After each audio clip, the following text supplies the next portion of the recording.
¿Qué tal? ¿Cómo estás? Gracias por escuchar ¿Qué tal, Fernanda?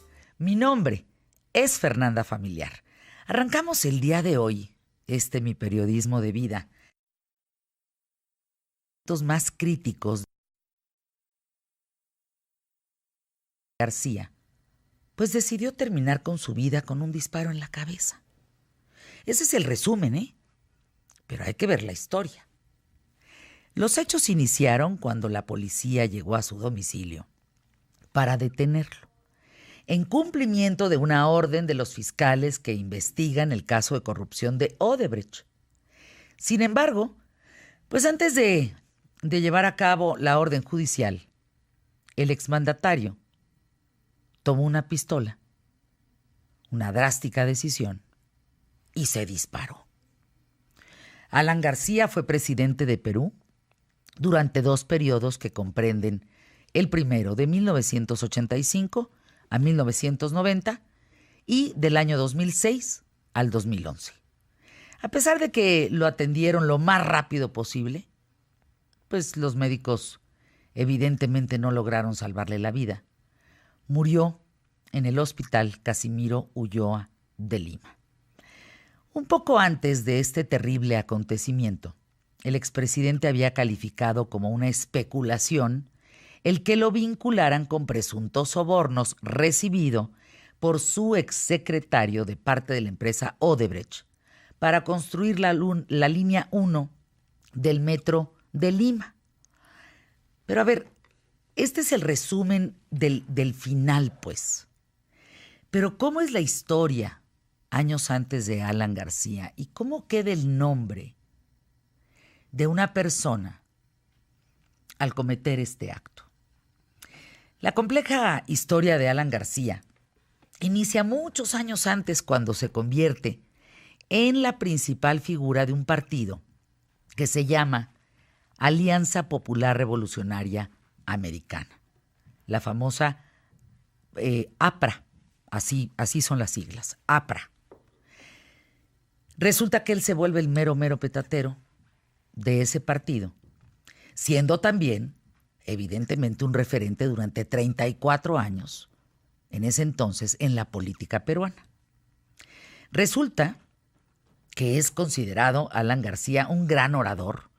Incluso en la política, a los 17 años ya lo era, Siguió una tradición familiar, alistándose a la Federación Aprista Juvenil mientras cursaba la secundaria. La familia de Alan García, para entender la historia, nació en clase media, en el seno de la clase media, estrechamente ligada al partido Centro Izquierda, fundado en 1924 por Víctor Raúl Haya de la Torre. Resulta que Alan García se convirtió en su secretario de organización en 1979, fue secretario general en 2 ocasiones y presidente en 3 oportunidades. Hasta el miércoles 17 del mes de abril, pues se desempeñaba como presidente del APRA, cargo que ocupó desde julio del año 2017. Formación académica. Bueno, pues este hombre estudió letras en la Universidad Católica de Lima, derecho en la Universidad Mayor de San Marcos, cursó la carrera de sociología en la Sorbona de París. Pues un hombre preparado. Regresó a Perú en 1978 y ahí inició su carrera política. Fue diputado por Lima, después se convirtió en presidente de la República. De todos los votos, para saber cómo ganó, pues ganó con el 48% de los votos. En la primera vuelta, elecciones, estamos hablando del año 1985. Alan García llega a la presidencia, ¿saben de qué edad? 36 años. Con un discurso antiimperialista contra Estados Unidos a todo lo que daba, radical por donde la vieras, disfrutando de un temprano boom económico que existía en Perú, impulsado por, evidentemente, medidas populistas, un elevado gasto público, regalaba dinero, lo mismito que conocemos en muchas partes de Latinoamérica. el hartazgo que hay en Perú de los famosos corruptos neoliberales, pues ya se convierte en este hombre que llega al poder por la mayoría. Pero bueno, pues como suele pasar con estos gobiernos, y que luego no veo por qué haya excepciones, porque la historia no se equivoca, pues el dinero se acabó. Ya no se pudo regalar más dinero en Perú. Llega una hiperinflación. ¿Saben cuánto? Cuando les digo hiperinflación, no del 3, del 15, del 20, del 100. 7,000%. Originado también porque pues ya no había crédito internacional. Y resulta que esa es la época más dura, acuérdense, de Sendero Luminoso. Que por cierto, este grupo guerrillero, y esto es muy importante porque si volteamos a la historia de Latinoamérica vamos a entender más México. Todos los grupos guerrilleros, todos de América Latina, de Latinoamérica, sin excepción, todos han salido del magisterio. Sendero Luminoso salió del magisterio. Todo lo de aquí, por ejemplo, de Guerrero, aquella etapa de Genaro Velázquez y de toda esta gente con... olvidé el nombre de aquellos que secuestraron a Lucio Cabañas. De Lucio Cabañas. Todos ellos salieron del magistrado, todos, absolutamente. Entonces, pues allá hay un foco rojo. Porque cuando tú le das poder al magisterio... ándale, se te pueden andar levantando. Ahí está Sendero Luminoso. Bueno, Sendero Luminoso, todos los países dicen que ¿qué? Yo no le vuelvo a prestar dinero, ni voy a invertir, ni le voy a dar nada a Perú. Años de profunda crisis económica, crisis institucional, violencia extrema. Y bueno, pues llega Alberto Fujimori. Bueno, incluso... en 1992, Alan García, que ya era terriblemente impopular y acusado de corrupción en Perú, después de haber estado con el 48% de los sufragios, del sufragio, pues, en pro de, aguas, esta historia que nos caiga el 20, porque así es la de Alan García, pero así fue la de Pinochet, la de Fidel, la de Hugo, la de Nicolás, la de Bachelet, la de Fernández y, pues, alégale más apellidos. ¿Estamos? Fue tal el grado de odio, de persecución de Alan García que se tuvo que ir a Colombia. Alan García asegura, él escribió un libro, El mundo de Maquiavelo. Él dijo en ese libro que tuvo que salir del país porque le advirtieron por teléfono que un grupo paramilitar había recibido órdenes de matarlo a él y a uno de sus ministros. Puro cuento. Pues que quería, pues se iba a ir a la cárcel por corrupto. Eso fue puro choro, mareador. Por eso se fue a Colombia. Además resguardado y protegido. Su casa, en aquella ocasión, nada, hombre, fue rodeada de unos cuantos soldados, pero pues escapó. Se escondió en la residencia de uno de sus colaboradores por varias semanas hasta que llegó y se refugió, donde les digo, en la embajada de Perú, es decir, Colombia. En la embajada de Colombia, perdón, en Perú, era que 1992. Pocos días después sale de su país en un avión de la Fuerza Aérea de Colombia. Regresó a Perú tras la caída de Fujimori, ¿qué estamos hablando? En el 2001, 1999, sí, 2001. Y por increíble que parezca, tras una efectiva campaña electoral, volvió a ganar. Increíble. Lo eligieron y luego logró conquistar el voto de los peruanos, pero pues ya otra vez 5 años después, por segunda ocasión, ahora en ese momento le gana Alejandro Toledo. Pero luego viene otra votación y Alan García vuelve a ganar. O sea, a pesar de todo lo que les hizo a Perú, que saqueó Perú, ¿no?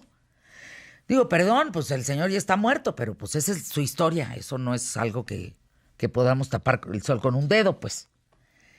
Resulta que en esta segunda vez, en esta segunda ocasión que es presidente de Perú, es cuando empieza el periodo que corresponden las acusaciones recientes del caso Odebrecht. Pero no fue el único escándalo. Alan García liberó o redujo la pena de miles de presos, muchos de ellos condenados por narcotráfico. Los conocidos popularmente como narcoindultos. No. Tú ya no vas a estar en la cárcel, ahora le vas para afuera. Imagínate, pues el trabajo que costó meterlos. Este señor, para tener todavía más dinero, para todavía cometer más actos corruptos y ser financiado también por este crimen organizado, pues los indultó. Una comisión de investigación del Congreso señaló en el año 2013 que Alan García dio estos indultos a cambio de dinero. Pues claro, eso no lo digo yo, ahí está la historia. Y él dijo en una entrevista que esto es lo que es devastador. A mí me parece que el fanatismo es el peor enemigo del siglo XXI. Y él en una entrevista muy cínicamente dice, no. No, cada una de estas concesiones, no se confundan, cada una de estas concesiones de dinero, de apoyo, de corrupción, no, las hice pidiendo el consejo de Dios. Sí, así me quedé igual que tú. ¿Cómo el consejo de Dios? Sí, Dios le aconsejó que hiciera todo esto, los narcoindultos y demás. Estalla en el 2008 el escándalo de los petroaudios, grabaciones filtradas en los medios sobre un presunto manejo irregular de licitaciones de lotes petroleros a favor de ciertas empresas, algo que origina la renuncia del entonces presidente del Consejo de Ministros, Jorge del Castillo. Curiosamente, la justicia peruana absolvió a todos los implicados en el caso 8 años después. Pero ahí no termina el tema. Vamos a ver qué es lo que está pasando con México. Pero fíjense, surge otro escándalo. Año 2009. La llamada masacre de Bagua o el famoso baguazo. ¿Ustedes saben qué es eso? Resulta que viene un enfrentamiento de fuerzas de seguridad contra indígenas del Amazonas. Los bloquean durante casi 2 meses. Ellos bloquean una carretera protestando contra el decreto que favorecía el uso del territorio de la selva por parte de empresas transnacionales y mineras. ¿Por qué él vendió la selva? Ay, yo vendo el Amazonas. Y los indígenas dijeron, no, ¿cómo que me vas a vender mi selva? No, claro que no. Hacen el paro y viene un desastre. El conflicto deja un saldo de 32 personas muertas, 23 policías, un agente que aún resulta que continúa desaparecido. Y ahí es el mayor escándalo de Alan García, porque viene una investigación ya abierta en su contra por supuesto lavado de activos en el caso de Odebrecht. A finales del año pasado, pues ya los jueces dictan, ya no hay de otra, ¿no? 18 meses de impedimento de salida del país para Alan García. Resulta que pide asilo político al gobierno de Uruguay.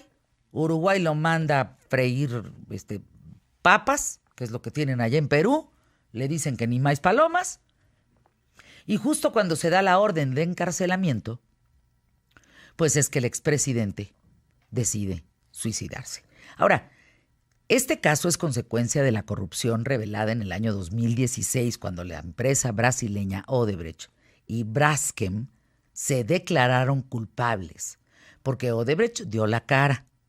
Y ellos dijeron, oigan, aquí nos acabamos de enterar que gente de nosotros, porque yo he platicado con el mero de Odebrecht de América Latina, y aquí el mero dice, nosotros nos dimos cuenta que nuestra gente estaba sobornando a los presidentes, mandatarios, hermanos de presidentes, hermanos de expresidentes y demás, y nosotros dimos el pitazo.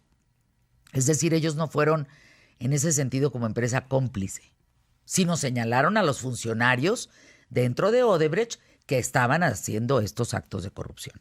El caso es que se declaran culpables ante la Corte Federal del Distrito de Nueva York y resulta que se dan cuenta que pues, se pagaron sobornos a servidores públicos en 12 países.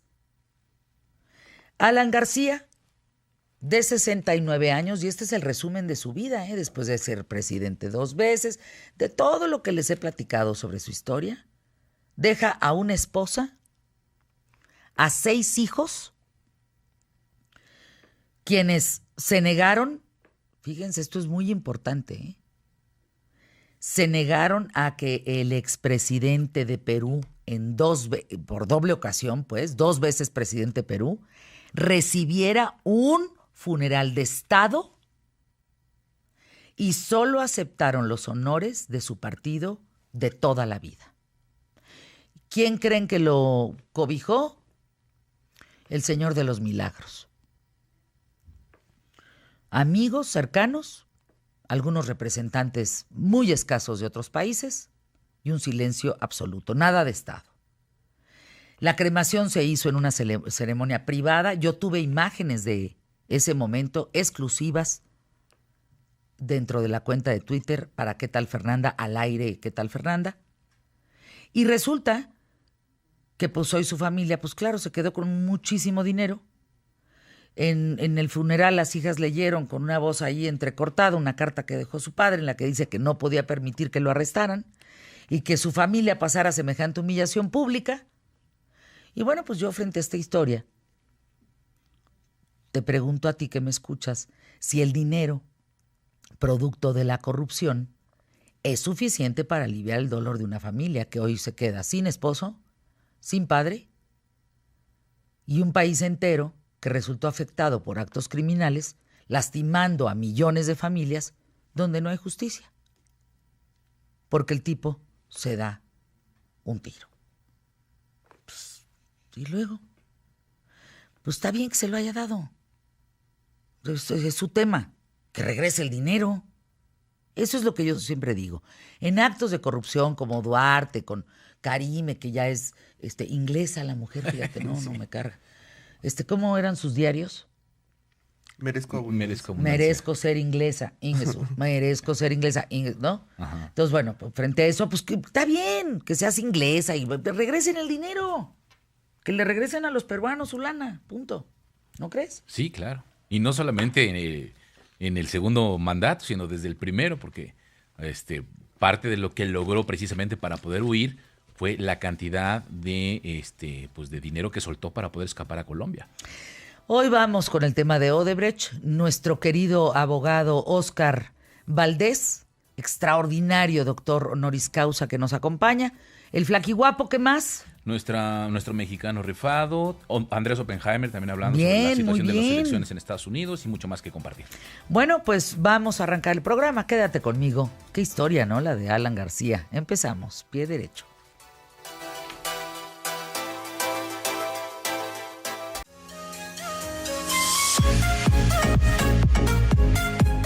Yo sí te quiero decir, mi queridísimo flaquiguapo, de verdad, que te he extrañado lo que tú no tienes una idea. Te voy a llevar al Gran Velas, no me importa, en Cancún, nada más, para que duermas rico, para que comas delicioso, para que pruebes... Hijo de su madre. No. Pero llévame ya. Tú no tienes... Me dejó aquí abandonado. Yo me levantaba en angustia y con sudor frío todas las noches, en ansiedad porque estaba en la Ciudad de México, mientras ella estaba disfrutando de la gran y merecida vida en Gran Velas. Hay un restaurante en Gran Velas, Riviera Maya, que se llama Luca. El chef es Antonio Terlizzi Hassan. Uh-huh. Y este hombre lo que ha hecho, que es adorable, uh-huh, es rescatar la comida italiana de los años 1400. Uy. Fíjate lo que te digo. Las recetas de aquella época en Italia no llevaban jitomate. Entonces, ya me hizo agua la boca. Él hace un orichete pugliese, gamberi, espárragos. ¿Cómo? No, que te mueres. Un orichete pugliese, gamberi, asparagi. Tienes camarón eso, por lo que entendí. No. A ver, otra vez. ¿Orichete? Eso no sé qué sea. Es la pasta, Gonzalo, es la pasta. ¿Pugliese? Uh-huh. ¿Pugliese qué será? El esfuerzo, ¿no? Para hacer la pasta. No estoy seguro. Sí, porque la hace fresca. ¿El gamberi? No sé. ¿Y el asparagi? Ese es espárrago. A ver, alguien que sepa italiano, en QTF y Oliveros, díganos qué quiere decir lo siguiente. Y luego hay un postre de baba napolitano al ron que te mueres. No. Mis respetos. O sea, Fernanda Familiar hablando en italiano y con la alta sociedad mexicana en el Gran Velas y yo platicando con el Grupo Marrano. Ah, ¿que te hicieron cantar? ¿Quieren que estén un reto para que cante A ver, el vamos ansioso? a cantar. No. No vamos a cantar el ansioso. El día que quiera que me corran de esto y de cualquier medio canto el ansioso al aire. Ah, yo vi una güerita cantando el ansioso. Sí, pero no hagan eso. ¿No? Al aire no. Ah, bueno. Pero sí lo mandamos a redes. Sí, hagan el reto marrano. Yo conozco al Grupo Marrano por ti. Sí, son muy simpáticos todos. Un saludo al Grupo Marrano. Bueno, cuéntame. Entonces, ¿te vas a ir conmigo o no te vas a ir? Vamos. Bueno, te invito al Gran Velas de Los Cabos. Yo que sí. vamos ya. Que está toda. Pues a toda mecate. ya. Órale, ¿Cuándo? va. ¿Mañana? El fin de semana. No, el No, fin de no, semana pues- es carrera imagen y hay mucho que hacer. Entonces, no. El fin de semana es carrera e imagen. El fin de semana es la marcha, ¿eh? El 5 de mayo. Es increíble la cantidad de ciudades que se han unido a las 11 de la mañana para esa marcha a favor de México. Increíble. Mandé la lista de la cantidad de ciudades y lugares. Creo que no falta ninguna en la República Mexicana. Pero a ver, las notas del día, Flaquihuap. Me voy a ir solo una porque la verdad no quiero hablar de política en este momento. Mejor voy a hablar de fenómenos mediáticos y de taquilla. A ver. Cuando en 1997 salió Titanic y duraba 3 horas, mucha gente decía, eso es un fracaso, se va a ir. Y Susana Moscatel, de hecho, hoy lo recupera en Milenio. Un saludo a Susana Moscatel. Abrazo, fuerte abrazo. Pero más allá de eso, es algo que ya no se replicó en 2019 con Avengers Endgame. 1.200 millones de dólares recaudó en taquilla solo en el primer fin de semana. 350 de ellos en las taquillas gringas. Miren, este fin de semana estuve en Los Ángeles, California. Ujú. Entonces hice una investigación de mercado y fui a ver cómo estaban los cines. Pues estaban igual que México, que 9 de cada 10 salas era Avengers. Así es. La única diferencia es que allá esas 9 salas eran 24 horas. Entonces, si tú querías ir al cine a las 3 de la mañana, tenías 2 opciones, o el cine porno o ir a ver Avengers. Pues estaban las colas gigantes de gente que quería ver la película de superhéroes. Yo nunca había visto salas de tantas salas, pues, de tantas butacas, todas dedicadas a Avengers. Y entiendo que es una película larga. ¿3 horas? Es una película larga, pero es una película que no se siente tan larga. Está bien estructurada.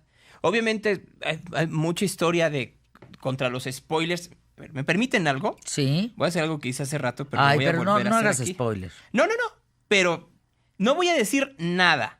Solo voy a poner un audio para que te des cuenta de cómo es la percepción de la gente. Esos gritos es el público en una escena, ¿no? Déjame adelantar. ¿Es en serio? Escucha.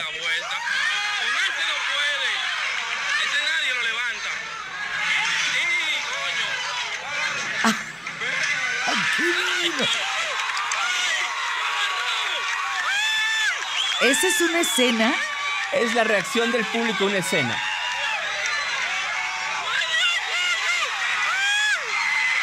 No lo puedo creer. ¿Qué es eso? ¿Es en serio? Sí, claro. No te enseño la escena. Quien ya vio la película ya sabe cuál es. O sea, tenemos que ir a gritar así. Tú vas a las distintas salas y hay gente que sale gritando así. Eso es obviamente una sala en España. Pero es el mismo, si busco la reacción en China. Y ustedes dirán, pero ¿en serio se puede? Es que ustedes buscan ya en YouTube y está toda la película efectivamente subida en trozos porque la gente grabó sus reacciones viendo la película. O sea, no es que tú estés viendo la película y la hayan pirateado, que sí hay, por supuesto, pero también está la gente que subió sus reacciones viendo la película. Es un fenómeno cultural muy curioso. Para despedirnos, ¿qué tiene Avengers? ¿Qué le está dando a la sociedad Avengers para tener esos resultados? Esta sociedad estaba necesitada de 2 cosas. miren, como en septiembre del 2001 y por consecuente las películas que se hicieron hacia 2002, que había una gran carga de fantasía. El Señor de los Anillos y Harry Potter como un ejemplo. En este caso, la construcción que hicieron durante los últimos años era una construcción en donde tú necesitas otros íconos en los cuales admirar. Porque los íconos que tú ves en la sociedad de forma natural, todos tienen defectos que terminan por patearlos. Empresarios, periodistas, políticos, líderes de opinión, líderes sociales, el que tú quieras. Entonces, obviamente sí hay una carga emocional, pero también tiene que ver con esa creación o seguimiento de íconos. El problema es que entre más cerca estás de ellos, más lejano estás de la vida real. Y lo mismo sucede fuerte, ¿eh? Es bien importante con Game lo of que Thrones, estás diciendo. que ayer también pasó lo mismo. Entonces las redes sociales estaban enloquecidas con la pelea final. Esa es la vida que queremos ver. Queremos los héroes, porque los héroes que están en la vida cotidiana los vemos más sus defectos que sus virtudes. Y ese es un problema. Flaquiguapo, pues mañana en punto de la hora contigo, aquí en ¿Qué tal, Fernanda? Gracias. ¿No vas a querer más almendritas? ¿No quieres un besito? Almendrado. ¿No quieres un besito almendrado? Es que es lunes de novios, como que ni le importó. Espérame, yo no fui. Tú O llegaste sea, dame una almendra, por lo llegaste menos a recordarme así de, que me dejaste los últimos dos voy a abrir lunes la de- boca. un dos. Y sí le di. Casi me rompió un diente, sí le dio.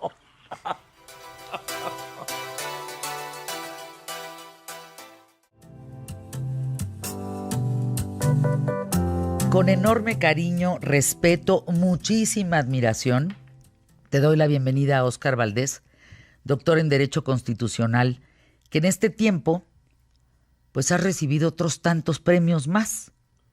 Te dieron un reconocimiento muy importante en Perú, diste una magistral conferencia en Perú, donde acudieron personas de la justicia peruana muy importantes, íconos. Los ministros de la, Ministros, de en la fin. Corte Suprema. Muy aplaudido, Óscar. Qué gusto saludarte. ¿Cómo estás? Muy bien, muchas gracias. Fíjate que acudí porque íbamos a ver a Alan García. Nos había citado para ver un tema. A ver, paréntesis. ¿Tú habrías comido con él el día que se suicidó? El día que se suicidó. Teníamos una reunión a través del presidente del APRA, que es un amigo. Recuerda que, como bien lo dijiste, el APRA se fundó aquí en México. Lo funda Aya de la Torre. Aya de la Torre, para la gente que luego no lo ubique, fue secretario particular de José María Vasconcelos. Y en la Escuela Nacional Preparatoria, la que está en Justo Sierra, el doctor José María Vasconcelos, está la placa donde se funda el APRA. Y Alan García era de los hijos favoritos o predilectos de Aya de la Torre.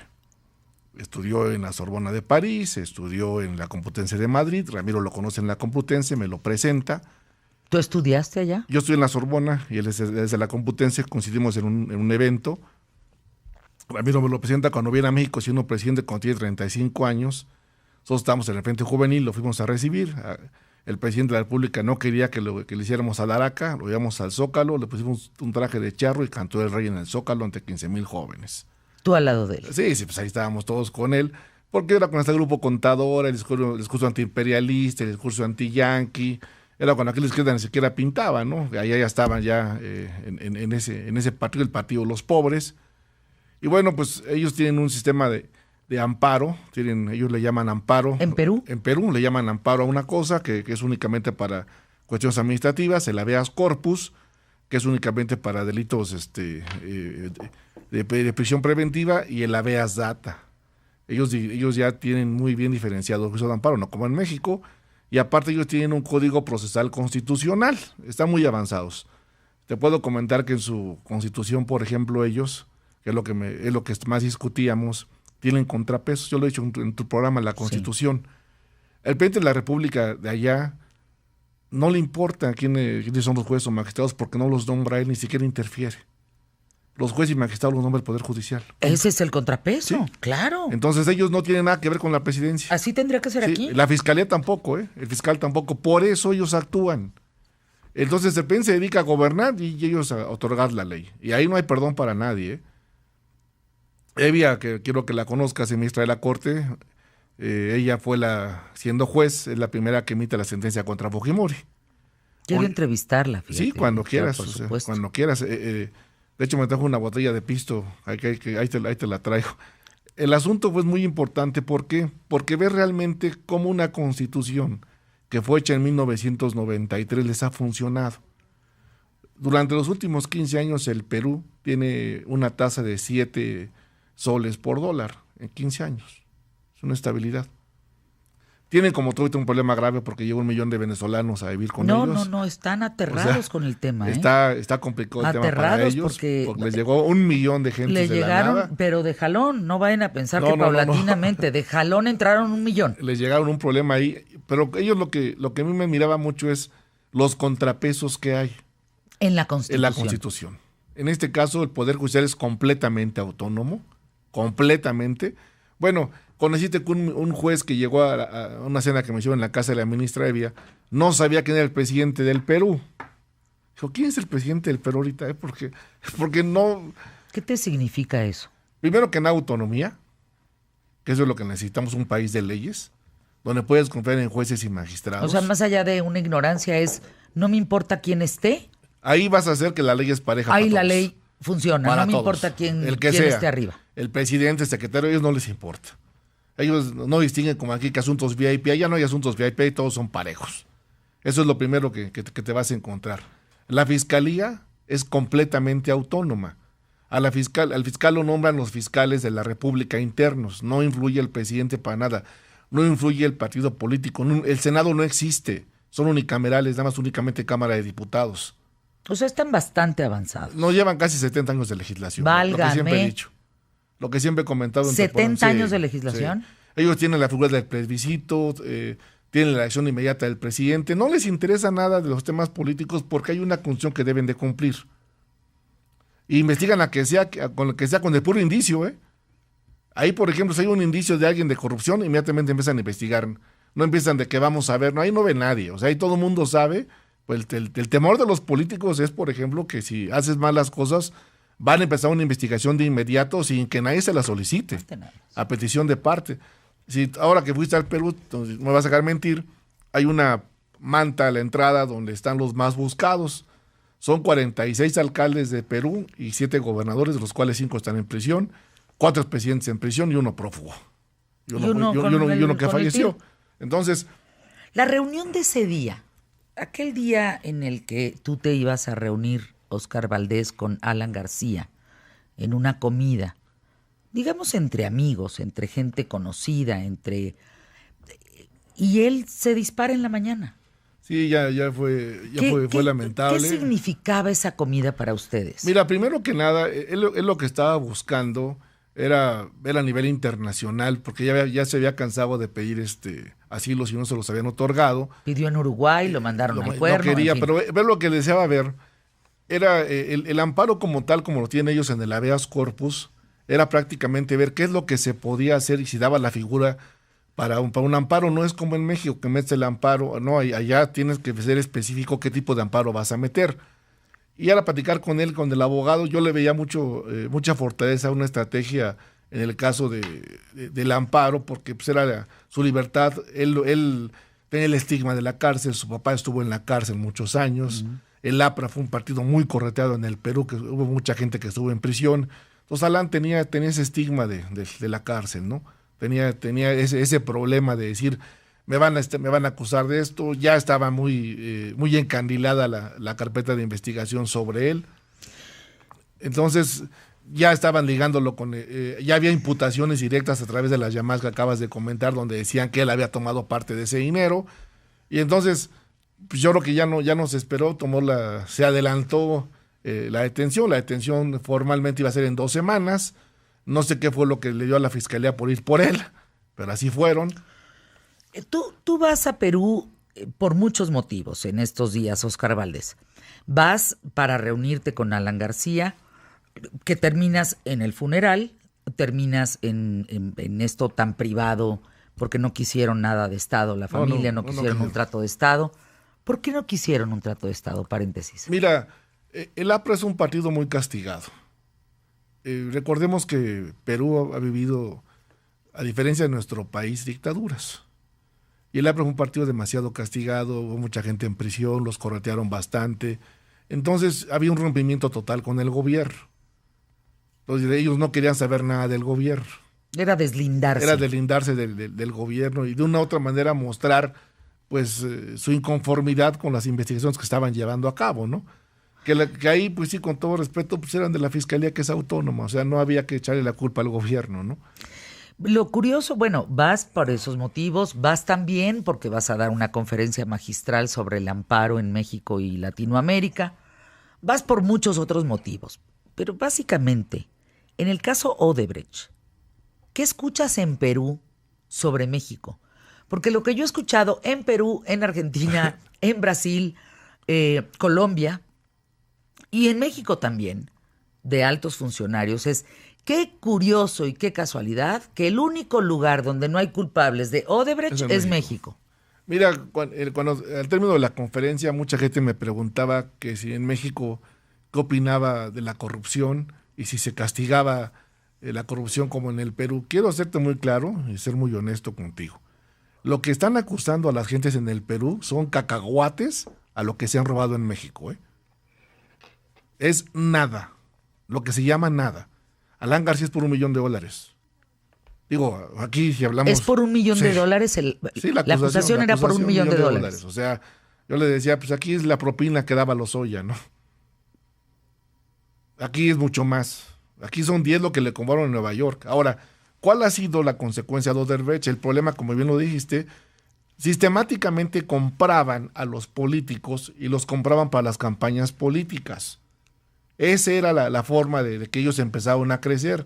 Dieron dinero para aportarlo a las campañas políticas, ganaron y pues ya después daban los contratos, ¿no? Y aparte a todo el mundo le regalaban dinero. Ese fue el asunto de América Latina, en donde en Brasil, en donde en el Perú, en Argentina, en Guatemala, hasta en Chile hay detenidos. En México no hay nadie. Era hacer chanchullo. Así es. Tranza. Con los contratos. Sí. O sea, era sobornar, era participar, sobornar, y ya después de eso, pues, que quedarse con los contratos y cobrarse de ahí mismo, ¿no? Ahora, la empresa Odebrecht tiene representación en casi todo el mundo. Sí. Es una empresa que nunca se ha visto envuelta en un escándalo. Esto sucede porque Odebrecht denuncia a sus propios trabajadores diciendo: los directivos fulano, mengano, sutano entregaron dinero. Así es. En el caso del Perú está comprobado, a Toledo, por ejemplo, que está prófugo, pues sí le están comprobando que él recibió dinero en sus cuentas bancarias. Alan García no tenía ese problema. ¿Y aquí? Pues, mira... Aquí dices, le dan una propina, lo dijiste ahorita. No, es que... A Lozoya, a mí cuando me decían las cantidades por las que los estaban acusando... ¿A quiénes? A la gente en el Perú... Yo le decía, a ver, espérense, nada más pásenme la $2 porque todavía no entiendo aquí su tipo cambiario. Y le decía, son cacahuates a lo que se han robado en mi país. Cacahuates. Y están en prisión. Algo que me decían en la corte, los ministros de la corte, y eso para mí fue escandaloso, me decían, oye, en México les pagan excelentemente bien a todos los ministros, porque cuando vienen a los congresos en América, vienen en avión privado con 10 o 12 gentes. Nosotros no viajamos así. Nosotros viajamos solos, en clase económica, y no nos deja un asistente. ¿Cuánto ganan en tu país? Y dije, acabas de dar el clavo, hay un escándalo ahí por los sueldos. Digo, yo creo que han exagerado las autoridades. Digo, y sí es cierto, o sea, cuando llegan a otros países llegan a presumir, y pues eso lo paga el pueblo de México, ¿no? Yo no defiendo a la corte, pues ya hay un tope ya para no hacer ese tipo de cosas. Me queda claro que son escandalosas las cosas, pero ellos te daban ese referente para que veas cómo nos ubican como país. No, si no está bonito la imagen de México en América Latina, se los digo. Y de la impartición de justicia, cuando ellos me comentaban, por ejemplo, por los suelos. Me preguntaban muchas cosas de cómo se imparte justicia en México. Yo ya tenía temor porque había varios empresarios en la conferencia, y dije, a ver, espérense. Y la pregunta obligada, a ver, en México hay impartición, ¿existe o no existe Estado de Derecho? Y les dije, existen buenos abogados. Uy. Pues, ¿para qué? Imagínate, si les digo una mentira ahí en la corte, pues sí, como me están invitando por ser verás, no llega a maquillar nada. Pero cuando me decían, ¿y cuándo van a castigar las cosas? Dije, es que esas preguntas no me las tienen que hacer a mí. Se las tienen que hacer al presidente de la República y al fiscal de la Nación. El problema es que pues se habla de nombres, gente, apellidos, como lo de hoy de los periodistas en la mañanera. Por dignidad no digo quiénes son, no, yo le exijo, señor presidente, que usted diga quiénes son los columnistas que recibían dinero de presidencia para escribir. Punto. Mira, el asunto Porque es que... así mismo con los columnistas, pero así mismo con los empresarios, pero así mismo con Odebrecht, así mismo con la familia de Enrique Peña Nieto, así mismo con todos. Mira, en la Constitución del Perú se le prohíbe al presidente hablar sobre cuestiones de legalidad. No puede hablar de nada. Pues porque no sabe. Porque al final de cuentas no hay una división de poderes, o sea, Claro. de hecho hay no es una su área. moción de la Constitución donde si el presidente invade una esfera jurídica, le manda a llamar la atención. Vamos a una pausa, volvemos contigo aquí en un momento más. Óscar Valdés, difícil tema, esa es la realidad de México. Esa es la realidad que estamos viviendo. Así el abarrote, como dicen. Regresamos. Así el abarrote.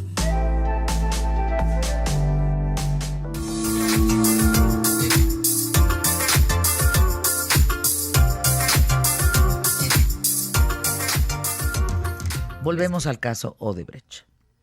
¿Cómo es posible que no se aplique la ley en México? ¿Por qué? Porque están involucrados ¿quiénes? Primero que nada, porque no hay autonomía en la institución. Imagínate, por ejemplo, que se aviente el fiscal por sus cuerdas una carpeta de investigación y el presidente lo puede correr, mañana lo puede pagar en seco. Eso en el Perú es impensable. El presidente no tiene poder de nada sobre ellos. O sea, no son sus empleados. Es un poder distinto y le rinde cuentas al pueblo, a la Cámara de Diputados, no al presidente de la República. Ojo ese dato que es muy importante. Los ministros me dijeron, nosotros le rendimos cuentas al pueblo, no le rendimos cuentas a nadie, no al de la presidente. República. Pues entonces, ese contrapeso, pues por eso la gente invierte, por eso ves tanta estabilidad, porque sabes que confías en el sistema de derecho. Sabes que no ya va a llegar un presidente y va a hablarle a un ministro y lo va a cochupar o le va a decir. Entonces estas gentes son así, son muy estrictos en su esquema legal, demasiado estrictos, y eso es lo que pues, ha dado un resultado que durante más de 15 años tengas una paridad y una estabilidad cambiaria con todos los escándalos que hemos visto de los expresidentes de 7 soles por $1. Es que es Odebrecht, es OHL, es. El problema en este país va a ser aplicar la ley. Ese va a ser el problema. ¿Cómo logramos eso? Mira, yo he llamado a un debate en redes sociales que en lugar de que estemos haciendo marchas que no funcionan, la marcha de la gasolina con Enrique fue fenomenal y no funcionó, no se movió un ápice. Yo me acuerdo que me decía un secretario de Peña Nieto, mira, lo más que vas a aguantar son 3 meses y luego todo el mundo se va a su casa a descansar. Y así pasó. 3 meses fue un escándalo del gasolinazo y luego no pasó nada. Yo creo que aquí lo que tenemos que pugnar es realmente porque haya contrapesos en la Constitución, que se modifique la Constitución con un poder constituyente, no un poder como ya está constituido, donde el presidente pueda sacar las manos de la Suprema Corte y de las fiscalías. ¿Para qué? Para que la justicia sea completamente autónoma y no intervenga en nada. Y así él se dedica a gobernar y los demás a aplicar la ley. Punto. ¿Hiciste algo? Pues lo tienes que pasar y se te comprueba la investigación. Y de esa manera es la manera que tenemos certeza los ciudadanos de que esto no va a ser político. En México no tenemos división de poderes, tenemos división de facultades. Yo siempre lo he dicho recio y quedito, en mi país, y lo dije en Perú, nuestra Constitución permite que un presidente tenga más facultades que un rey del siglo XV en España. Para que tengas una idea. Puede vetar todo, puede quitar, puede poner, puede hacer. Por eso cuando fueron el memorándum le dije, pues está en la Constitución porque tiene facultades obli, erga ormes, para que la gente me pueda entender. Puede ser todo. No hay un acotamiento en la Constitución. No existe el acotamiento. Entonces, ¿qué es lo que tienes que hacer? Para que esto funcione realmente y no sea el parto de los montes ni sea gatopardismo, es modificar la Constitución con contrapesos reales. ¿Por qué? Porque hoy por hoy ya no hay oposición en México. No existe. La oposición quedó completamente borrada. Y anteriormente, aunque sea un lastre, pues la oposición servía. en el Perú no importa que tengas o no tengas oposición o partidos o no tengas partidos políticos, Ajá. porque el sistema de justicia funciona independiente. ¿Qué es lo que funciona? ¿Cómo funciona esa parte de los partidos políticos? Por ejemplo, parte de la corrupción en México ha sido el financiamiento de campañas, los favores que se deben. Sí. Bien lo decíamos aquí, hoy estamos, por ejemplo, frente a un régimen que tiene que ver más con las lealtades que con las capacidades. ¿Cómo se hace eso en Perú? Cuando sacas las manos de los procesos judiciales, Se arregló el tema. Se arregla el tema. ¿Por qué? Porque si yo tengo contigo una controversia, pues tú le vas a hablar al cuate, al amigo, al juez, y pues ya estuvo que ya se inclina la balanza para otro lado. Pero si vamos a un debate serio, jurídico, pues sabes que el que tenga la razón la va a tener. Y si debes, pagas. El derecho es lógico. En México no es lógico el derecho, en México es de relaciones. Debo, no quiero pagar, pues vamos a ver cómo le haces. Allá no, se aplica la ley a rajatabla, a todos. Entonces la gente tiene el sentimiento de que la ley es pareja. Sí, no importa que tengas o no dinero. Entonces no les importan qué. los partidos ¿Quién eres? políticos. Eres un ciudadano. El que punto. llega a ganar, es más, Tienes derechos y obligaciones. ya responsabilidades. piensan mal los alcaldes en meterse a hacer política porque saben que si los van a empezar a investigar, ya mejor muchos ya no quieren. Bueno, nos estaba platicando Óscar Valdés en el corte comercial que hay casos de políticos que por haberse robado $10,000 Sí, están en prisión. están en prisión. Yo decía, $10,000 igual lo que le das de Tú propina tienes al una idea chofer. del saqueo, cantidades. Digo, porque pues con Duarte tenemos una cantidad, con Javier Duarte una cantidad aproximada. Pero ¿tienes una idea del saqueo en México? ¿Tienes un número? Aproximadamente 347,000 millones. Eso era lo que estaba en indagatorias. Hasta hace un año. ¿Qué? 347,000 millones en indagatorias. Hasta hace un año. Año más o menos, un año, 3 meses. Cuando te refieres 340 bueno, se me fue hasta 47,000 millones de pesos. Sí, en indagatorias. En indagatorias es solo lo que se conoce, Sí. o sea, lo que está en papel. Sí, lo que puedes comprobar. Lo que puedes comprobar que hace falta Sí. a través, no sé, del De caso la auditoría de la Veracruz. autorización, sí. Lo que puedes ver en documentos que, como dicen los casos, que te checa pero no te cuadra. Eso está ahí. Más lo no mencionado. Bueno, lo mencionado debe ser 4 veces eso. Sin problemas. Es aquí de veras ha habido un saqueo sistemático. O sea, México tendría hoy en documentos, esto es una declaración muy importante, ¿eh? México tendría hoy en documentos comprobables un robo sí, de 347,000 millones sí, de pesos. Sí. Esos datos los dio a conocer hasta el presidente pasado, cuando andaban en las indagatorias. Y ahí se quedaron. Ya nadie supo, nadie sabe. O no sabemos nada. Bueno, muchos no conocían ni siquiera la cifra. O no sabemos nada. No sabemos si estén en procedimientos, si ya no sigan, si se van a desistir. Mucha gente decía pues, que ya no están los expedientes y pues, ya sabes cómo se manejaba la PGR, ¿no? Pero te digo, ¿cuál es el problema? El problema es la autonomía de las instituciones. Ayer el fiscal, yo pude hablar con el fiscal y platicando con él me decía, mira, nosotros, Pues sí.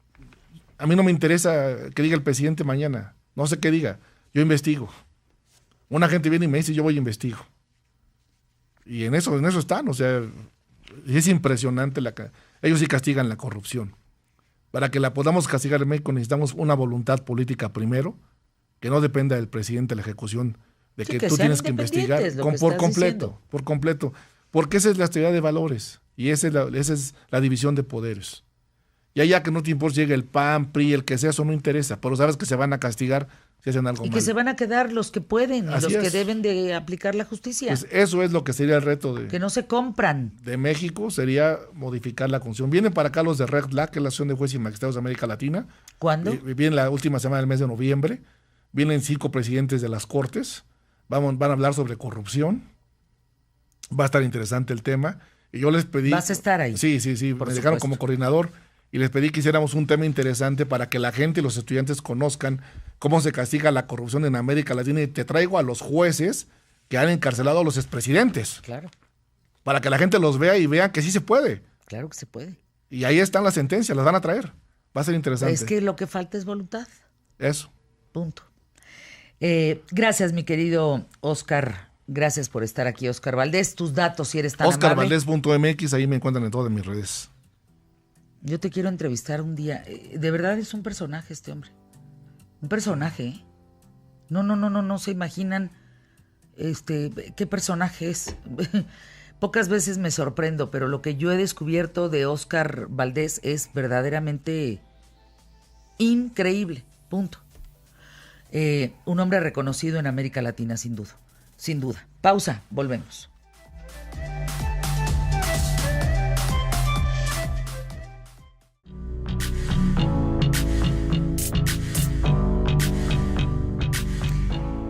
Llegó el momento de la mecatrónica, del ingeniero por la UNAM, del director general y cofundador de MediPrint, Said Bhadwan, porque aquí en ¿Qué tal, Fernanda? Tenemos un hombre robot y es él. Hombre robot, el día de hoy, Said Bhadwan, ¿de qué nos vas a hablar? El Cuéntanos. tema de hoy está súper interesante. No sé si te habrá tocado ver esta fotografía que ha inundado las últimas semanas las redes sociales de la primer fotografía que tenemos de un agujero negro en la historia de la humanidad. Se me hace algo precioso porque ese lunes estábamos hablando justo de la teoría de la relatividad de Einstein y de cómo sería posible el viaje en el tiempo. Y justo el miércoles, o sea, después del programa, 2 días después, se logra esto que finalmente confirma de manera empírica la teoría de la relatividad de Einstein, ¿no? Todas estas ideas que tuvo Einstein que estaban intentando ser refutadas por la física moderna y que finalmente esta foto nos dijo, pues tal vez ahora que tenemos más maneras de ver estábamos más ciegos porque Einstein siempre tuvo la razón, ¿no? Es algo precioso y abre un mundo de posibilidades, ¿no? En ese programa nos estábamos preguntando si realmente algún día sería posible, por ejemplo, un viaje al pasado, ¿no?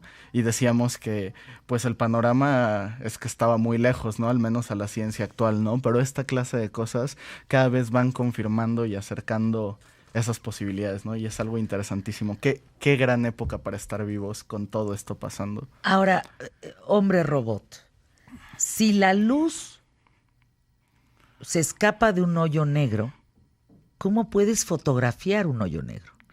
Es un concepto súper interesante. Creo que primero hay que entender que un hoyo negro es probablemente el origen del universo mismo. Los agujeros negros, a fin de cuentas, simplemente son, imaginemos que es un planeta súper condensado, así que agarraras y comprimieras, por ejemplo, al planeta Tierra y lo hicieras del tamaño de un dedal, así más chiquito que mi pulgar. Si lograras comprimir toda la Tierra en ese espacio, ese sería un pequeño agujero negro. Los agujeros negros lo único que son es algo que tiene mucha masa en un espacio chiquito, o sea, muchas cosas muy apretadas en un espacio chiquito. Entonces, ¿qué pasa? La gravedad de la Tierra sería la misma. La gravedad es lo que hace que nosotros nos quedemos pegados a la Tierra, aunque la Tierra está girando a velocidades altísimas y moviéndose por el espacio, y es lo que hace que cuando se cae una manzana del árbol y le cae en la cabeza a Sir Isaac Newton, se dé cuenta de la existencia de la gravedad, ¿no? Es lo que hace que las cosas caigan, que estemos pegados al piso en una Tierra esférica, por así decirlo. La gravedad solamente depende de la masa. Entonces, entre más masa en un espacio más chico, cuando vas teniendo más y más masa, si tuvieras un agujero negro del tamaño de la Tierra, la gravedad de ese agujero negro sería altísima, ¿cierto? Y entre más gravedad tiene un objeto, lo que hace es que atrae otros objetos así. En realidad nosotros nos caemos cuando nos tropezamos, caen las manzanas porque estamos siendo atraídos al centro de la Tierra. Cuando dices hoyo negro, fíjate, el tema es interesante. Cuando dices hoyo negro, en nuestro idioma, ¿es eso un hoyo negro? Y es justamente lo contrario. El agujero negro se ve negro, parece un agujero porque jala cosas hacia sí y ya nunca salen, pero en realidad el agujero está llenísimo. Es como esto de la Tierra súper apretada, súper comprimida, y lo vemos negro y lo consideramos un agujero, porque algo que entra ahí ya no puede salir jamás. ¿Por qué? Porque su gravedad te jala tanto hacia él, te jala tanto hacia su centro, que no hay forma de regresar. De hecho, lo hace con tal potencia que es por eso que la luz no escapa. Cuando un agujero negro, hay materia alrededor del agujero negro, por ejemplo, fotones, que es la materia que compone la luz. En realidad la luz se podría decir que es materia, por explicarlo burdamente. Estos fotones son atraídos hacia el agujero negro, entran para jamás regresar. Es lo que hace a un agujero negro tan interesante. Y respondiendo a tu pregunta de cómo logramos fotografiarlo, es que en realidad no fotografiamos un agujero negro. Si te das cuenta, en esa misma foto, cuando ves alrededor del agujero negro, no es como que estés viendo luz constante en el universo, sino es emanada por alguna estrella como el Sol. En realidad vemos al cielo y lo vemos negro, ¿cierto? ¿Cómo identificas algo negro entre un montón en un fondo negro, no? Esa es la pregunta. Pero nosotros Es decir, vimos un por eso, aro a falta de de luz rojo. ¿cómo vas a fotografiar un hoyo negro? Pero la imagen es justamente un aro como de fuego Exacto. Y algo muy en interesante. torno a un hoyo negro, a Algo un muy- círculo negro. Exacto. Algo muy interesante de todo esto es que en realidad no sabemos si el color es rojo, ¿no? El color fue algo que los científicos le pusieron por explicar el fenómeno. Lo que se fotografió es lo que se le llama el horizonte de sucesos. Es un concepto precioso. El horizonte de sucesos se le llama al punto de no retorno alrededor de un agujero negro. Una vez que cruzas ese horizonte de sucesos, ya no hay vuelta atrás. La materia que es atraída hacia el centro del agujero negro, en ese horizonte de sucesos, es justo el espacio donde empieza la singularidad, que significa donde algo sale y algo entra para no regresar jamás, porque la materia es atraída tan rápido hacia el agujero negro con tal potencia que se fricciona entre sí hasta que se crea este fuego, estos rayos X, esta radiación electromagnética, que es lo que nosotros pudimos observar. Lo ¿Es que el observamos, horizonte de sucesos? exactamente. ¿Es el punto de no retorno que confirma la teoría de la relatividad? Exactamente. La forma del horizonte de sucesos, que es principalmente esférica, es lo que confirma lo que había sido descrito por las ecuaciones de Albert Einstein, que describen el universo mismo. Si esta fotografía hubiera tenido una forma más bien elíptica, o sea, más bien ovalada en lugar de redonda, probablemente teorías más recientes de física moderna habrían tenido la razón sobre Einstein. Pero estamos viendo que el que siempre tuvo la razón fue ese hombre despeinado. Qué maravilla, hombre robot. Ahora, ¿cómo, cuando tú hablas con nosotros, que no somos hombres robots como tú, que somos la especie que te seguimos, Todavía no. Yo entiendo una fotografía en mi universo, pero cuando tú hablas de una fotografía de un hoyo negro, ¿con qué aparato se fotografía eso? ¿Cómo? Esto fue muy interesante y es gracias al equipo de unos 240 investigadores alrededor del mundo, pero sobre todo me ha encantado el reconocimiento que ha estado teniendo ella. Katie Bowman, que es una mujer en la ciencia súper joven que estuvo trabajando en un algoritmo precioso. Justo responde a tu pregunta. Para poder fotografiar algo así, necesitarías un observatorio del tamaño del planeta Tierra mismo. Y tú dirás, oye, pero ¿cómo tomamos la foto? No tenemos un telescopio del tamaño de la Tierra. Entonces, lo que se hizo con este algoritmo que diseña Katie Bowman es que se usaron los diferentes observatorios que tenemos alrededor de la Tierra, Ajá. junto con su algoritmo, que es una técnica que se llama interferometría, que es parecido O sea, se conectaron todos. a cuando sacas Perdón. diferentes fotos. O sea, y se las conectaron conectas. todos los del planeta y sacaron imágenes. Sí, que es mucho más interesante porque en realidad por cómo funciona el algoritmo, realmente es como si toda la superficie de la Tierra hubiera sido la lente de ese telescopio, ¿no? Aunque en realidad las lentes eran mucho más chicas gracias a todos los procesos matemáticos que se hicieron con ese algoritmo. Por eso es que la foto, aunque sí es una foto fidedigna, es tal cual una foto, en realidad no es una foto que hayamos capturado, es una foto que fue generada por algoritmos computarizados que Que desarrollaron, crearon entre esta otros, imagen. la ¿Un doctora rompecabezas sería lo correcto? Bowman. Sí, sería una gran forma de decirlo, pero imagínalo como un rompecabezas que no es plano, sino como diferentes rompecabezas en diferentes ángulos que se unen en un solo punto. Y eso es lo difícil del algoritmo que desarrolló la doctora Bowman. Pregunta antes de despedirnos, hombre robot, que eres Said Badwan. Eso se toma en fotografía. Son muchas imágenes que conforman una sola. ¿Estamos? Así es. ¿No hay video de esto? No.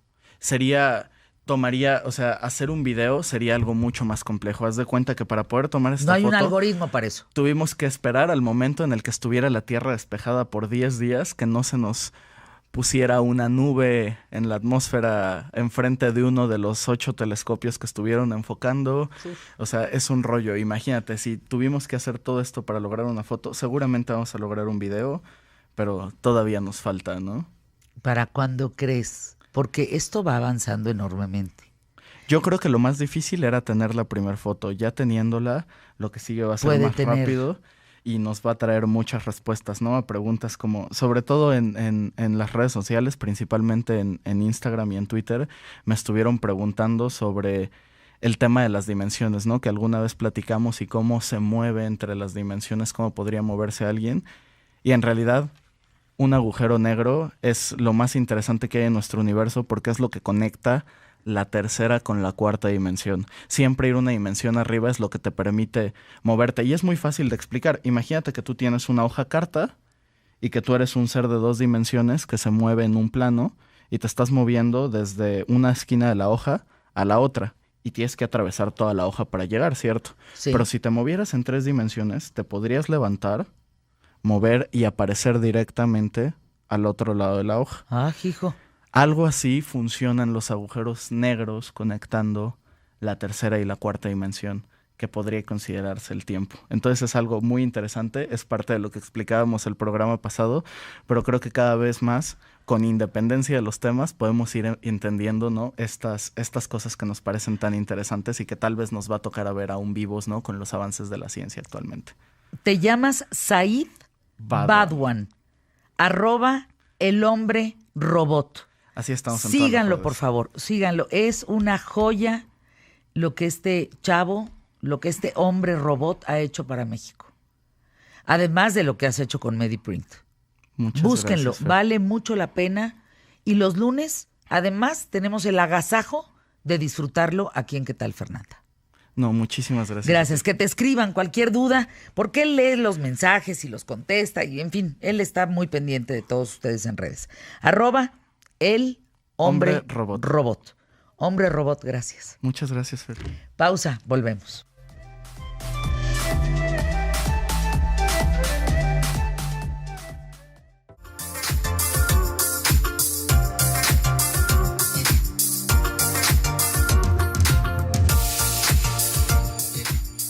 Quiero saludar con mucho cariño, admiración al mejor periodista de América Latina y alégale, Andrés Oppenheimer. Qué gusto. Bienvenido a los micrófonos de ¿Qué tal, Fernanda? Con tu reporte, Oppenheimer. Te escuchamos, Andrés. Hola, Fernanda. Buenos días. Gracias por los elogios. Fernanda, como sabes, ya hay 20 precandidatos para la candidatura del Partido Demócrata para las elecciones presidenciales del año próximo, pero hay uno de ellos, que está en boca de todos estos días.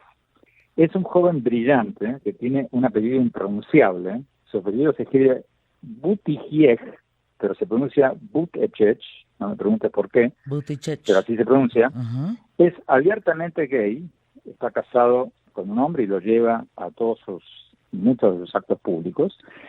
Y como te decía, Fernanda, se ha convertido en pocos días en la sensación del Partido Demócrata, porque tiene unas credenciales que dejan a todo el mundo con la boca abierta. Fíjate, tiene 37 años, es alcalde de South Bend, una ciudad del estado de Indiana, graduado de Harvard, graduado de la Universidad de Oxford, en Gran Bretaña, estuvo en la Armada, fue oficial de inteligencia en Afganistán, habla 8 idiomas, incluyendo el español, el noruego, italiano, árabe, farsi y francés. Es católico practicante, toca la guitarra y el piano. Y el hombre es sorprendente porque no hay día en que no salga en la primera plana de los periódicos alguna otra cosa que este hombre sabe o hizo en su vida. Asombra con sorpresas todos los días. Hace unos días, cuando se incendió la Catedral de Notre Dame en París, un periodista francés estaba en uno de sus actos de campaña y le preguntó una reacción, supongo, sobre el incendio de la Catedral de Notre Dame, y el alcalde Pitt, Mayor Pitt, así lo conocen todos porque nadie pudo pronunciar su apellido, muy pocos, contestó en francés, y contestó en perfecto francés, y era una cosa totalmente impromptu, no estaba pactada. Otro periodista noruego le hizo una pregunta en inglés y él respondió en noruego, y después contó que había aprendido noruego porque le gustan leer las novelas de no me acuerdo cuál autor noruego. Pero lo más divertido, Fernanda, es que cuando le preguntan, ha tenido 1 hora en horario central en CNN hace pocos días. O sea, es un hombre que está en las primeras planas de todos los periódicos de Estados Unidos. Le preguntan constantemente si no es demasiado joven o falto de experiencia o de conocimientos para aspirar a la presidencia de Estados Unidos. Y él responde que tiene muchísima más experiencia en el gobierno y en las Fuerzas Armadas de la que tenía Trump, que no tenía ninguna. Cuando Trump se convierte en presidente en el 2016, nunca estuvo en las Fuerzas Armadas, nunca había manejado ningún gobierno. Entonces él dice que tiene muchísima más experiencia de la que tiene Trump por haber sido 2 veces electo alcalde de esta ciudad y conocer cómo se maneja, digamos, la gestión pública. Y muchos, Fernanda, lo están pintando como la antítesis de Trump. Es culto, habla idiomas, tiene experiencia en el gobierno, es antipopulista por naturaleza. O sea, fíjate, su ciudad tiene menos de 100.000 habitantes, pero perdió a decenas de miles de habitantes por el proceso de desindustrialización. Todas las empresas automotrices y otras que se fueron a México y otros países. Pero en lugar de tener una respuesta populista como la de Trump, que achaca a todos los mexicanos o a los chinos o quien sea, este hombre dice lo cierto, dice que la desindustrialización, la pérdida de trabajos en las industrias de su ciudad no se deben a México ni a China ni a nada de eso, sino que es producto de la robotización y la automatización del trabajo, ¿no? Muchos de los trabajos, lo hemos hablado muchas veces, que antes se hacían en estas fábricas del norte de Estados Unidos, ya están automatizados y a eso se debe la pérdida de empleos. Pero este hombre lo que dice es lo que es el mensaje antipopulista. En lugar de culpar a otros, dice la verdad, dice que Estados Unidos ya no puede competir en manufacturas con otros países, tiene que convertirse en una potencia de la economía del conocimiento, tiene que producir software de tecnología, productos culturales, servicios certificados, etcétera, etcétera, pero no puede competir ya, ni es deseable que compita con otros fabricando televisores o fabricando electrodomésticos. O sea, él es el antipopulista por naturaleza. Mi opinión, Fernanda, es que probablemente no sea el candidato demócrata, pero está saliendo tercero en las encuestas, es el hombre del momento, y va a ser una de las figuras más importantes de la campaña demócrata, porque desafía todos los estereotipos. Uno podría pensar que porque es demócrata, porque es gay y porque comparte muchas de las posturas de la izquierda del Partido Demócrata, eso lo descalificaría, digamos, de muchos votantes del centro, pero es todo lo contrario. Su estatus de veterano de guerra, el hecho de ser un católico practicante, el hecho de venir de una zona del país que es trumpista, o sea, la zona de donde él viene es la zona que le hizo ganar a Trump la presidencia, hace que este hombre desafíe muchos de los estereotipos de los candidatos que hay en Estados Unidos. Entonces, acuérdate de este nombre, por más difícil que sea pronunciarlo, acuérdate del alcalde Pitt, porque creo que va a ser una gran figura en la campaña. Si Joe Biden, por ejemplo, o Bernie Sanders o Kamala Harris o quien sea el candidato que gane la nominación, creo que este hombre va a estar ahí a su lado, porque le puede dar muchísimos votos al Partido Demócrata, y así lo está reconociendo la prensa de Estados Unidos. ¿Cómo lo ves?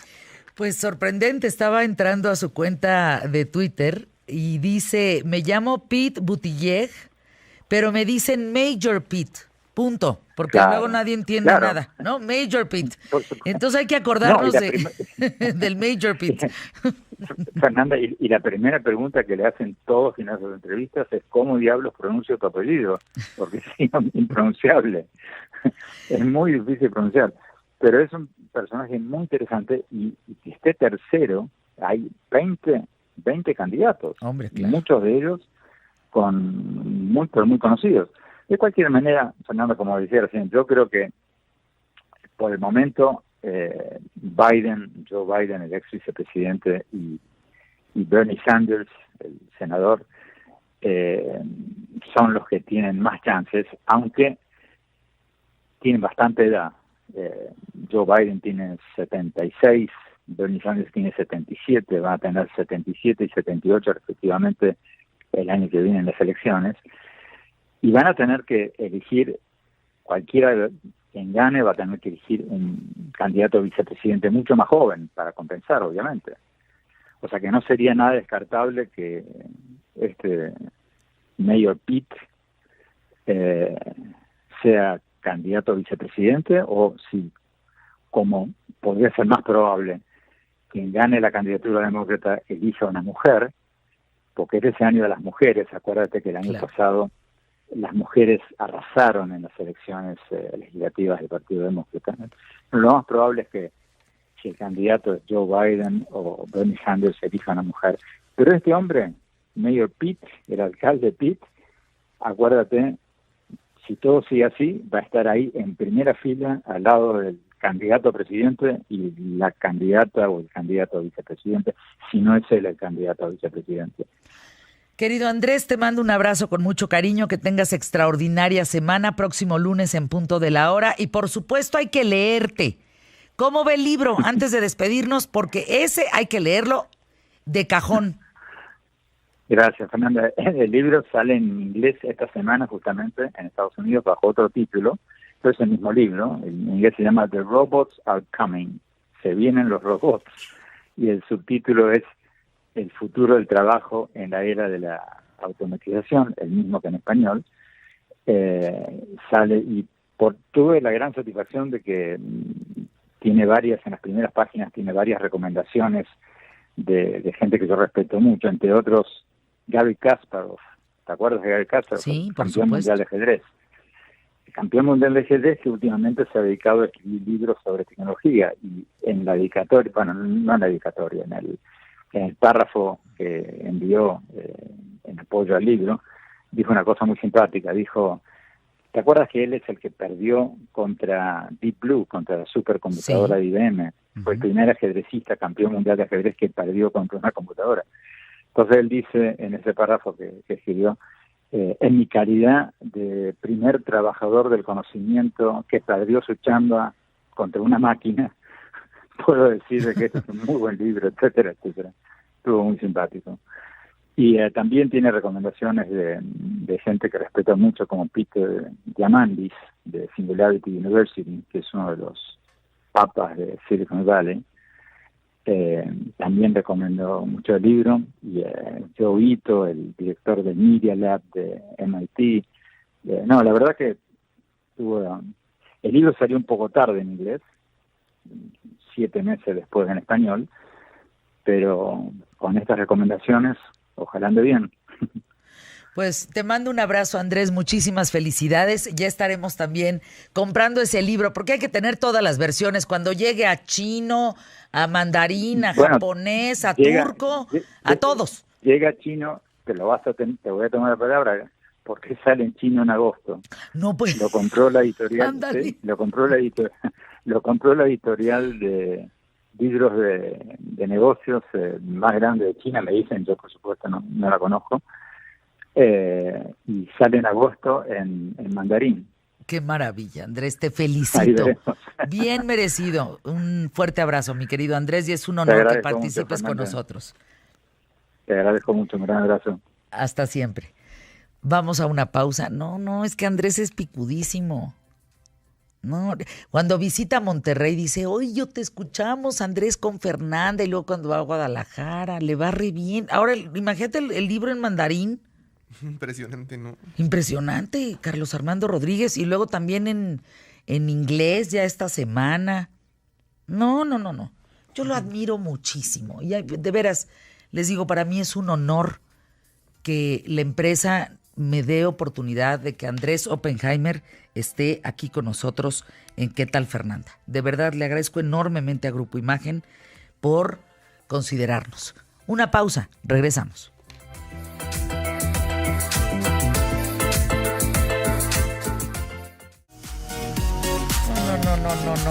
No. Nuestro mexicano rifado el día de hoy se la rifó. Daniel Sánchez, estudiante de una licenciatura que es en Creación y Desarrollo de Empresas del TEC de Monterrey. ¿Qué edad tienes, Daniel? Hola, Fer, ¿cómo estás? Bien, Tengo ¿y 20 tú? años. ¿Tienes 20 años? Sí, ¿Tú desarrollaste esto? así es. Es una sopa. Alimento deshidratado a base de garbanzo para preparar consomé. ¿Ganu o ganú? Ganu. ¿Cómo hiciste esto? ¿Por Fíjate, qué lo hiciste?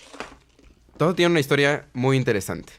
Empecé en clases dentro de mi licenciatura. Normalmente tenemos clases en las tardes, en las noches, y me di cuenta que muchos de mis compañeros no tienen tiempo para comer. Y entonces nos sentamos en la clase de 3 horas, de 4 horas, de 2 horas a veces, y dejamos de lado nuestra alimentación. ¿Y qué era lo que hacíamos? Ir a la tienda de conveniencia de la esquina o ir a la tiendita de abarrotes de al lado y comprar lo que había. Unas galletas, unas papas, un refresco, una sopa instantánea de las convencionales y párale de contar. Con eso nos llenamos. No. Pues Y es dije, que parte del sí. problema en México que tiene que ver con la obesidad. Y Exactamente. dijiste, ¿y luego? Pues aquí hay un problema. Fue lo que...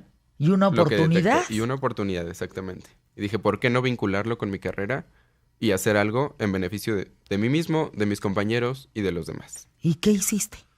Me empecé a juntar a un equipo de personas extraordinarias, ingenieros biotecnólogos, ingenieros en alimentos, bueno, nutriólogos. Empecé a juntar a este tipo de personas y juntos dijimos, pues vamos a hacer una sopa instantánea de las que tanto nos gustaban a nosotros, de las que tanto le gustaban a la gente, de las que son muy famosas, pero vamos a quitarle todo lo malo que tenga. Y entonces agarramos un empaque de esas sopas y dijimos, pues tiene, no sé, glutamato monosódico. ¿Qué es eso? ¿Qué horror? ¿Suena feo? Se lo quitamos. Exactamente. Sí, punto, No, fuera. empezamos a investigar y precisamente el glutamato monosódico es un componente, un potenciador de sabor que le ponen a muchos alimentos en el mercado que hace precisamente que la gente tenga una adicción por estos sabores, por estos alimentos. Entonces le vas quitando lo que nos hace daño y vas creando con expertos, con tu batuta, o sea, tú al frente de esto que tengo en mis manos. Tiene garbanzo, zanahoria, arroz, sal, azúcar, especies, harina de soya, proteína vegetal hidrolizada, aceite de maíz, chile, dextrosa y ya. Sí, justamente empezamos a ver qué deficiencias había en el mercado actual No lo y puedo por qué creer. no hacer una alternativa diferente. No tiene grasas saturadas, alimento balanceado, sabor a carne de res. Así suena ganú. Sin agua. Claro. Y está listo Daniel, para que le pongas agua y ¿qué te listo. pasa? Tienes 20 años. Exactamente. ¿Y dónde lo vendes? Ahorita empezamos a comercializarlo a partir de enero. Empezamos a entrar a tiendas de abarrotes. Hemos tenido acercamientos con tiendas de autoservicio ya. Estuvimos en una de las expos más grandes de tiendas de autoservicio que acaba de pasar. Y tuvimos despertamos el interés de mucha gente. Entonces, esto tiene que ir para grande. ¿En dónde te imaginas? Me ¿Dónde vas imagino a estar? Porque eres entrando- un mexicano rifado. ¿Dónde vas a estar? Me imagino entrando a tiendas de autoservicio, todas las que hay en México. Me imagino exportando el producto y hemos tenido incluso interés de Estados Unidos por venderles. Y es lo que me encanta decir, Happy Problems, no tenemos abasto ahorita nosotros. Todo lo que se produce en Ganu está prevendido. Entonces, ¿cuánto estás produciendo? Increíble. Estamos produciendo cerca de 100 vasos al día. Ay, Daniel, no, te va a ir increíble. Y puedes crecer conforme te pidan. O sea, si te habla alguien que nos escuche y te dice, a ver, Daniel, yo tengo una tienda, a mí mándame 1000 cosas de estas. Y lo vendemos a concesión. A ver cómo me va. O dame 20, o dame 50. O yo, ama de casa, fíjate que, ¿qué crees? Quiero llevarme esto. Y entonces me lo vendes. Claro. Y me lo mandas a mi casa. Súper. Fíjate que una de las cosas que me gusta decir a la gente es, tú di que sí y después buscas cómo lo haces. Por eso eres mexicano rifado. Sabes que vas por el camino Muchas correcto. gracias. Así es. Aquí me tienes, qué honor lanzar tu producto. ¿Habías estado en algún medio? Sí. Ay, qué bueno, pues que vayas a muchos más, para que mucha gente más conozcamos Ganu. Entonces, el teléfono, ¿dónde podemos estar contigo? ¿Dónde podemos comprarla? Pueden comprarla por redes sociales, que estamos en Instagram y en Facebook como @GanuAlimentos. ¿Ganu? Ganu Alimentos. En lugar de Ganu. Así es. Alimentos. Ganu Alimentos. Y ahorita solamente hicieron la sopa. Ahorita solamente hicimos la sopa, que fue el producto bandera y el que detonó todo este emprendimiento social, porque a final de cuentas, ¿social? atrás de esto, exactamente, hay muchos beneficios sociales. El primero, la nutrición. Le damos una alternativa diferente a la gente para nutrirse. Número 2, el empaque no es de unicel, si te fijas, no es como las sopas instantáneas convencionales. El empaque es de fécula de maíz biodegradable. Hecho en México. Hecho en por México, este chamaco 100%. con su equipo de trabajo. Daniel Sánchez tiene 20 años. Y yo me he dado a la tarea, en los últimos años, 15 años, ¿les gustan? Darle un espacio a la gente que hace buenos proyectos para México y que pone el nombre de México en alto. Como ellos no tienen dinero para pagar publicidad en espacios tan importantes como este, yo se los regalo. Y aquí está Ganu. Es increíble, ¿eh? Felicidades, Daniel. Muchas gracias, Fer. Entonces, Ganu Alimentos. Ganu Alimentos. Yo voy a hacer una de esas amas de casa que les voy a estar hablando. ¿Me das, por favor? Necesito unas... Pues empezar con 10. ¿Qué te parece, Emilio? Extraordinario. ¿Sabes por qué? Porque Sano, yo sí he hecho notado, en México. sí he notado que sobre todo los chavitos, son muy adictos a la otra, a la que está hecha con harina y todo este rollo. La sopa es instantánea. Y es un problema quitárselas, ¿eh? Pues aquí está Ganu. Qué orgullo me da el programa. ¿Qué tal, Fernanda? De verdad, aquí siempre pasan cosas muy buenas. Muy, muy buenas. Mañana en punto de la hora. Gracias, buena tarde.